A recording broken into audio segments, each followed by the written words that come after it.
So, welcome to the episode 2 of Football Diaries of Dawson Football. Today it's a bit of a family affair. I have asked my brother to join me on the podcast. Alex, welcome. Hello. So we'll get straight into it. You've been a Manchester United fan for your whole life. Yep. This season has definitely been probably one of the hardest you've ever seen. Yeah, definitely. I'm not used to the sort of seasons we've been having of late. Been a bit spoiled earlier in my supporting of United, but it's what it is. It's so you started the season just gone with Mourinho in charge. Yep. And it definitely didn't get to the best of starts this season. No, it didn't. Obviously we came off the back of finishing second the season before. 19 points off City on the top. Which obviously wasn't good enough. We needed to make a lot of changes in the summer last year, which seems to be a recurring theme in previous years. And we just didn't. The feeling going into the season wasn't great, and it sort of just wasn't great at all, really. Mourinho doesn't really have a track record of being at a club for a lengthy amount of time. When you employed him, was it 2-3 seasons ago? Yeah, so he did 2.5 years. I think he got given a 3-year contract initially, and then signed an extension halfway through his second one, because he was making some noises about going to PSG. But yeah, he did his 2.5 years, so his 3-year cycle was almost complete. And his 3-year cycle is literally where he finishes in most clubs. I can't remember a club where he's lasted longer. Yeah, but usually in his second season, he wins the league at a canter, essentially. We didn't get that side of Mourinho. You did get a Europa League, though. We did get a Europa League, completed the set. It was the only major honour that we'd not won. It was good. That was very much enjoyed that evening. It was good. And honestly, I thought, as I'm sure many United fans did, that winning that would be the start of a great era with Jose in charge. What was it about Jose that when he left, everyone was so relieved for him to leave? Was it his football? Was it his attitude? I think it was a mixture of the two. I think you can probably look to the press conference after the Sevilla game, the season before last, in February. We got knocked out to Sevilla in the Champions League at home, and the press conference after, he just went like full Mourinho. He was talking about how it wasn't anything out of the ordinary for Manchester United to be knocked out of the Champions League, because he'd knocked us out at Old Trafford after all. Talked about, all of his past honours and stuff like that, but that doesn't really wash at Manchester United, unfortunately. And I think from that moment on, there's just a bit of a sour taste about it all, really. He does join a very long list of managers since Sir Alex that just has underperformed. Yeah, well, David Moyes' 6-year deal expires at the end of this week, I think, finally. So his contract's finally up. I sometimes forget that he was even manager. Between Moyes and Mourinho, you obviously had Van Gaal, who is supposed to be, or was at the time, hailed as one of the greatest managers. Yeah, he'd been at the the bigger clubs, Bayern Munich, Barcelona, obviously. He'd done all right with the Dutch national team as well. Yeah, it's just not, and so then Mourinho obviously got sacked. And then you went down the route of hiring a club legend in Solskjaer. Yeah, so obviously he came in as a caretaker manager. I think the feeling from the fans, from the media and everything, was that Ollie had come in for a few months, might get a few decent results, and we'd go gung-ho for Mauricio Pochettino at the end of the season. But obviously, Ollie came in and we just hit stride straight away. I think we won I think we went unbeaten for 11 games, was it? Only drawing one against Burnley, and we were blowing teams away, particularly at the start. Um, he got an easy run of games, I suppose, the easier fixtures towards the start of his reign. We got the win against Tottenham, obviously the games against PSG, and then he'd obviously earned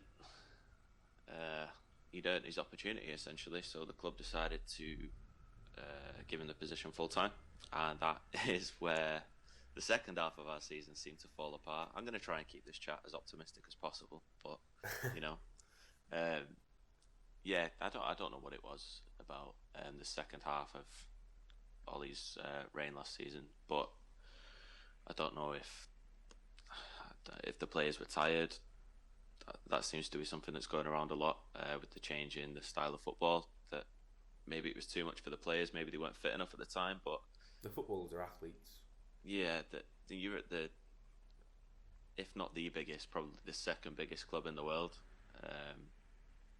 The players should be fit enough to play a style of football. Especially considering if you look at Liverpool, they played more games than anyone this season.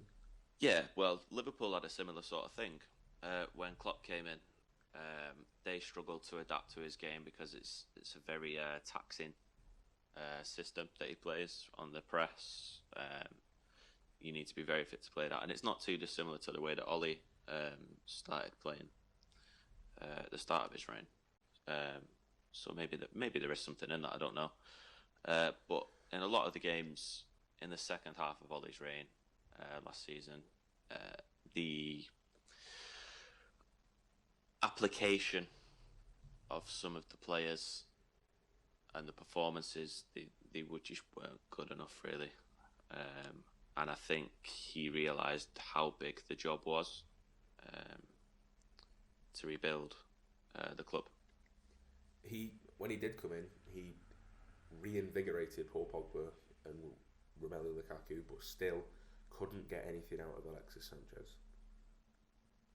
Yeah, it's interesting you say that because apparently he's been playing well for Chile.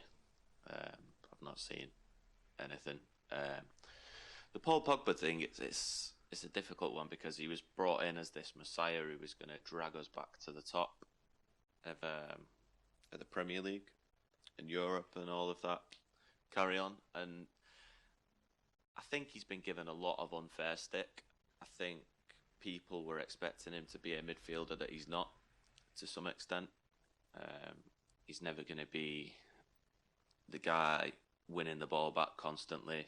All of that. That's not his skill set, and I don't think it needs to be, really. If you've got a player who is that good with the ball at his feet, driving forward, playing in and around the box, creating chances, finishing chances, I don't think you really need to focus on what he can't do because he is so good at what he does.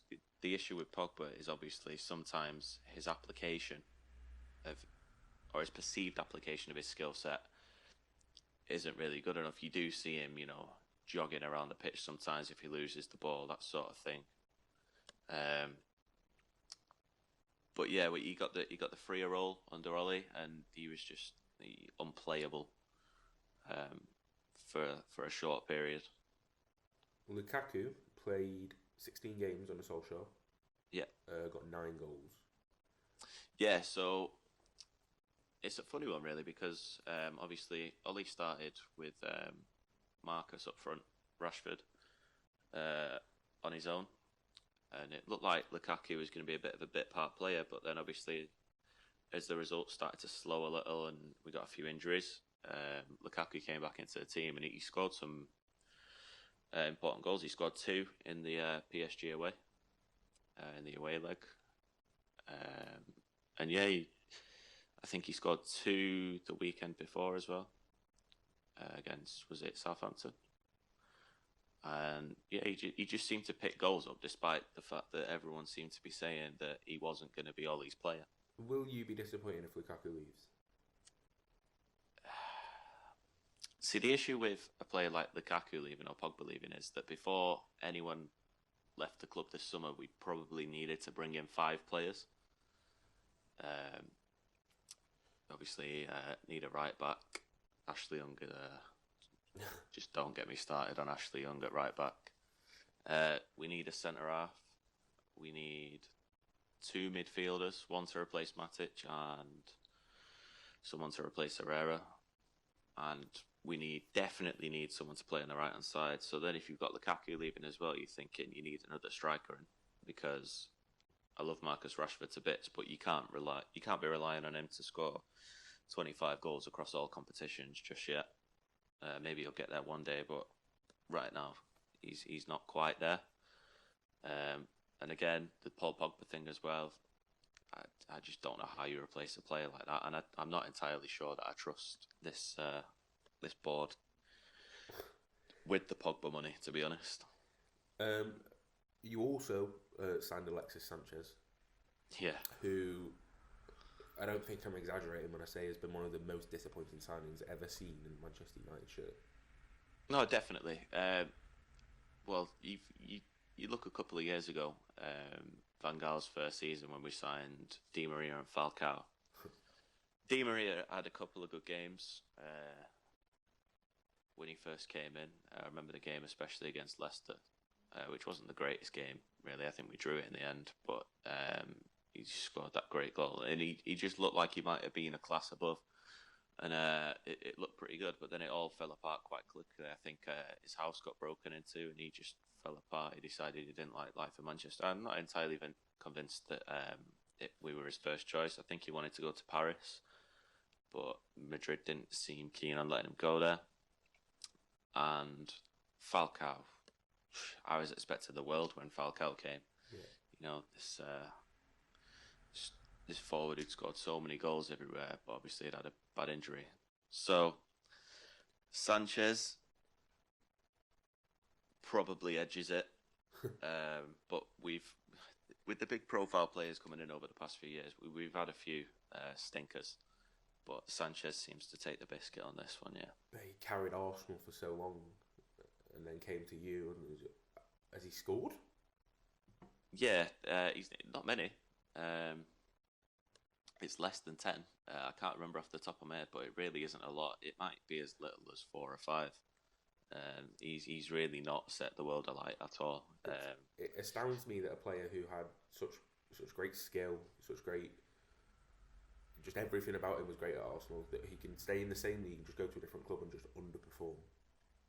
Yeah, well, the season that we bought him, he was slowing down a little bit for Arsenal. I've got a friend who's an Arsenal fan, and he was more than happy for him to go. He said he's finished. So make of that what you will. It seemed a lot at the time like we saw it as an opportunity, because City were going for him. We thought, oh well, we'll beat you to him. It's a very small club mentality, that. Yeah, if you say so. We'll move on to your transfer dealings. Ed Woodward, the spearhead of it all. Yep. I know how much you love Ed Woodward as a man. I can't get enough of him. What are they doing that's just so wrong that nobody seems to like? Well, I think the major issue, like obviously there's been a lot of talk over the past definitely 12 months of a new structure, director of football, technical directors, all of this. It was supposed to be someone who's going to come in, they'd run the club on the football side, have all the say on the transfers, development of players, the way the players have come through and all that. And obviously over time, no one's come in, and it's the role seems to be moving slightly towards someone who's just going to oversee the academy and the operations of the football at the different levels. And the transfer stuff will be left up to Ed Woodward. And look how brilliant that's gone over the past few years. So, why not carry on with it? But yeah, the thing with Woodward is he's obviously very good commercially, brings a lot of money into the club, the amount of deals and stuff like that. But he needs to let go of control over the football side, because he's not a football fan; he's a rugby fan. And I think was it last year or the year before, we were trying to get some transfer deals over the line, and he was in Australia watching the rugby. It's the most important part of the season, really, trying to bring players in. But then on the flip side of that, the names that have been linked with that role that you've just spoke about, Rio Ferdinand, Darren Fletcher, Steve Walsh, who was at Leicester and Everton, they've all been linked with it. Are they all going to be able to step up into that role and carry out that role to literally the best it can be to be done? You can't say, really, can you? The thing I'd say about it is Rio Ferdinand as a player, I don't think you could get many better. But he doesn't have any experience, and there's no evidence to support the idea that he could be a great technical director in a job as big as the Manchester United one. He's essentially being linked with it because he's an ex-United captain. As is Darren Fletcher. Yeah, essentially. Like, I like the idea behind it, the fairy tale, but... Well, it's the same idea behind appointing Solskjaer, essentially. It is. What do we want? So. A club of legends to just take the club back to where they... See, that's the thing, because obviously Solskjaer came in and did so well. All of a sudden in the newspaper, something clicked in the media, and everyone's saying, let's get people who've got the United DNA in through the door. And I get that to an extent. You need to understand the magnitude of the club and the way the club is. It's a special club, but the level of the job that is required, it probably requires someone who's a little bit more experienced. And I have no idea who that person is. I'm not going to pretend to be clued up on technical directors of football. I've got no idea. Really, they say the best ones. You don't know who they are. So I've got no idea who should come in and do that job. Either way, someone needs to come in and do the job. Yeah, because you can't have someone who isn't a football man, who's got no idea about football, vetoing players. So, for example, last summer, Jose wanted a centre-back, and Woodward basically said, don't like any of the players you want to bring in. What about Jones and Smalling? And I think we tried to sign Harry Maguire after the World Cup, and we tried to go for Alderweireld, who probably would have been a good signing, but I think we thought Tottenham wanted too much money for him when you can go for 25 million this summer. Essentially, in my opinion, the final transfer say should always come down to the manager. The manager shouldn't have to settle for what the board can get him. If the manager wants something, especially with a club like Manchester United, who can afford to spend the money, if the manager wants a player, then the manager should get that player. Yeah. There also, in my opinion, needs to be some consistency. So, for example, this is our fourth manager in 6 years. So the idea behind a director of football or technical director would obviously be that they would be the mainstay throughout the club, and they'd be bringing in a certain calibre of player with a certain mentality who plays to suit a certain way, so that the football across the time frame of the club and different managers would stay consistent. So essentially, to a degree, wouldn't matter who the manager is, or it'd matter slightly less, definitely. But the brand of football would remain the same. Well, it's certainly something that's just going to keep going round in circles if something isn't done about it quickly. And I don't Most think, definitely. United are ever going to get back to where certainly their fans expect them to be if they continue on the path that they're going on. Yeah. So we spoke about Rashford, and obviously Jesse Lingard plays at United as well, but on an England front, we as a nation hold very high expectations. Yep. Apart from last summer when we went into the World Cup, we didn't expect anything. Yeah. Southgate picked this young squad. He'd managed the under-21s before, and nobody expected it. Last season, last World Cup, we overperformed. Yeah. But definitely. why did we overperform then? And ever since then, we've just looked a little bit lackluster and a little bit reluctant.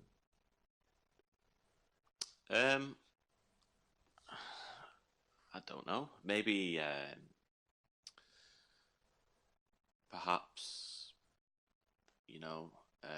it could be argued that we had favourable fixtures maybe at the World Cup. I think we only really came up a real side twice, and that was Belgium both times, and they beat us both times. I think we got a couple of results. Was it Panama? 6-1. 6-1. Yeah. And I think after that, the players they got a bit of the World Cup fever along with the fans, and we sort of carried it on. I get what you're saying about overperforming. Obviously, we beat Colombia on penalties. We probably could have won the Croatia game. Well, was that Harry Kane chance where he could have squared it to Sterling? We could have gone 2-0 up, but yeah. Is this the best England team since the days of Gerrard, Beckham, Lampard? Or is it better than them? Individually, no. Everyone, we describe that as the golden generation of England. So much talent in that team, and it never quite clicked. There's the big argument about how do you get Scholes, Gerrard and Lampard in a team when you leave Scholes out when he's arguably the better player of the three. And then the Gerrard Lampard conundrum: can you play them together? It just we had almost an embarrassment of riches at one point. We had such a good squad, but it just never clicked. With this one, we've got some good players coming through, young players. Obviously playing a different brand of football to we were back then. You got players like obviously Marcus Rashford coming through, Jadon Sancho, who, as far as I'm concerned, United should be going all out to sign him because I think he's going to be a very elite level. In a few years' time. I think we've got a good young squad, some good young players. It'll be interesting to see how it develops over the next few years, maybe in a couple of World Cups' time. And the young players that we've also got in our under-21s team have just been knocked out of the World Cup. Sadly so, yeah. But maybe we can finally get Wan-Bissaka over the line now. It's a team that carries a lot of potential in the under-21 side, and there's a lot of talent there. People like Phil Foden, James Maddison of Leicester plays for them. Most definitely. And whilst the senior team overperformed, that is definitely an underperformance from that team. Yeah, it could be argued that way, I suppose. It is, as you say, it's a very good batch of young players they've got there. Like you say, Maddison, Damari Gray as well. You've got Tammy Abraham. You've got some really good young players in that side. Dean Henderson. Is it that the manager A.D. Boothroyd, who managed Watford, amongst others, isn't the right manager? Is it because he's not? Do we need maybe a bigger time manager to nurture such a young group of players to be able to get the full potential of them on the national stage? Interesting question. I'll be totally honest. I'm not really sure. I haven't watched much of the tournament that's just been on. Just glimpses. A few of the players in that squad will probably step up to the senior squad over the next 18 months, I'd imagine. Particularly, like you say, James Maddison. Maybe some of the players might get a look in. Phil Foden. Players like that, if they start playing more for their clubs in the Premier League. Which then we'll see which other players are coming through to that, and then you can probably assess it from there. Because I think at the moment that squad they've got quite a few players that will probably move on in the not too distant future. Yeah. Let's just go back to the Champions League. Okay. The season just gone. You were still in it. Yep, we're not next season. Yeah. The final for a start, Liverpool-Tottenham. Yeah. An all-English affair. The first time, I can't remember if it's ever been done. Yeah, we beat Chelsea in the final in 2008. Oh yeah, I forgot that you'd won the Champions League. We've won 3. Thank you. It was one of the most boring games I've ever watched. It was a dull affair. But the Champions League this season certainly wasn't a dull affair on a whole. It was one of the most exciting that I've ever seen. No, it was almost wide open for a bit because you had a lot of the quote unquote bigger teams struggling. Obviously, Juventus went out quite early. Paris Saint-Germain, and then obviously you had Ajax knocking Real Madrid out. That was huge. Yeah. And then some big turnarounds in the semi-finals as well. Is it now European football isn't being dominated by the Spanish teams, the Italian teams? It is a wider race now. It is. Obviously, you had that great Real Madrid team who won, was it 4 out of 5? 4 out of 5 Champions Leagues? 3 in a row. And that team's just come to the end of its cycle, essentially. Obviously, Real Madrid going through something similar to United with a rebuilding process. It just seems they're doing it a little bit better, a little bit quicker. Barcelona, if you look at the kind of players they're bringing in, they could come strong again next season, I'd say. Maybe this season was just a one-off, and it was that all those teams were weak, and this time Liverpool were stronger. Maybe there's an element of that, but I'd argue that, as much as it pains me to say it, with a couple of the right additions, City and Liverpool could probably still be there or thereabouts next season. I'm not too sure on Tottenham. A great team, but I don't think they're quite there. Pochettino is one of the best managers around at the moment. He is. I think he needs to win something, and a lot of people get off his back really because what he's done with that Spurs team, and he's not really spent a drastic amount of money. They obviously just recruited very well a few years ago. You know, a player like Christian Eriksen, £7 million.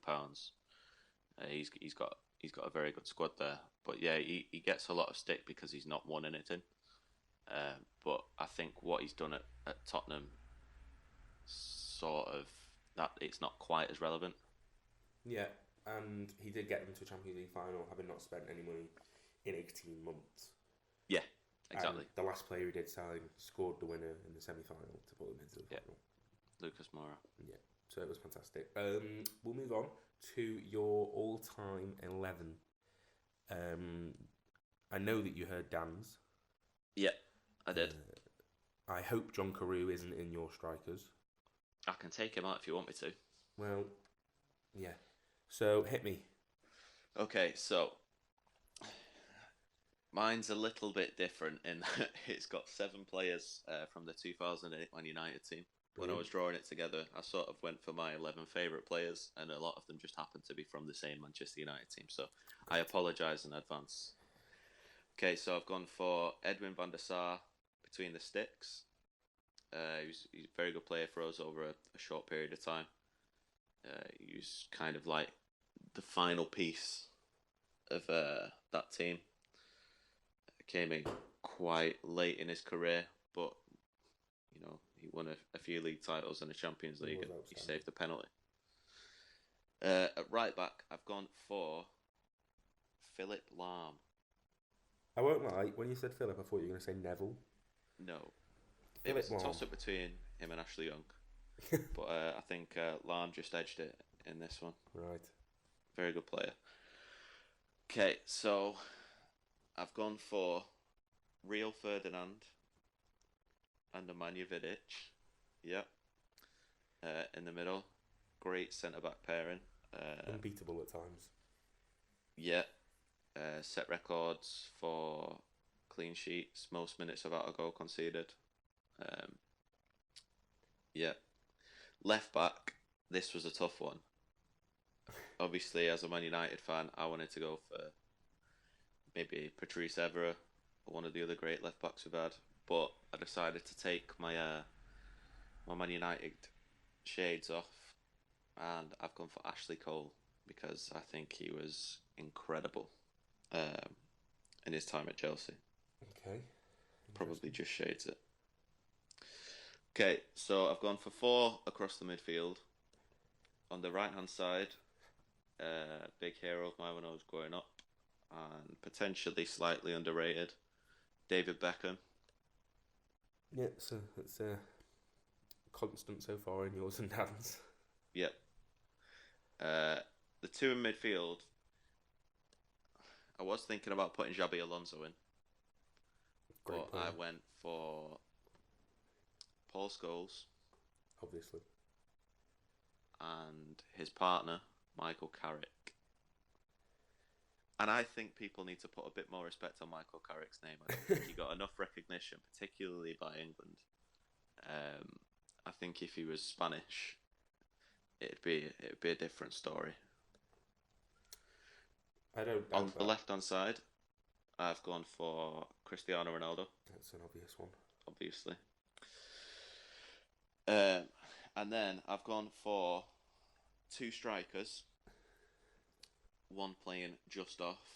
So my main number 9 is going to be Brazilian Ronaldo. Okay. And playing just off him, one of, if not the best player I've seen whilst I've been supporting Manchester United, Wayne Rooney. Okay, yeah, that's fair. People forget, I think, how good Wayne Rooney was. Peak Wayne Rooney for Manchester United, and I'm not talking the season where he scored nearly 40 goals. I'm talking when he was a bit younger, a bit more aggressive, maybe didn't score quite as many. He was unplayable. Like, he was unplayable. You couldn't get near him. So yeah, that's my team. That's a strong 11. I wonder how it'd fare against Dan's. Manager's got to be Sir Alex Ferguson. Oh yeah, of course, yeah. Were there any players who nearly made it but didn't? Well, obviously you've got the greatest of all time, arguably Lionel Messi, but I thought that it'd just be a bit silly for me to just throw Messi in. Obviously, Ronaldo made it in, but he played for United, so I've got a bit more of a connection to him. Thierry Henry very nearly made it in. One of the best players to play in the Premier League. Other than that, the majority of it was pretty straightforward. Quite simple. It's very biased towards Manchester United. I expected nothing less. Yeah. Alex, thank you very much. It's been a pleasure. Yeah, it's been great. I've enjoyed it. We'll be back next week. Someone else will tell me they're also 11. Be biased to the team they support, obviously, because apparently that's the path we're going down now. Yeah. And hopefully everyone will listen again next week. Thank you very much.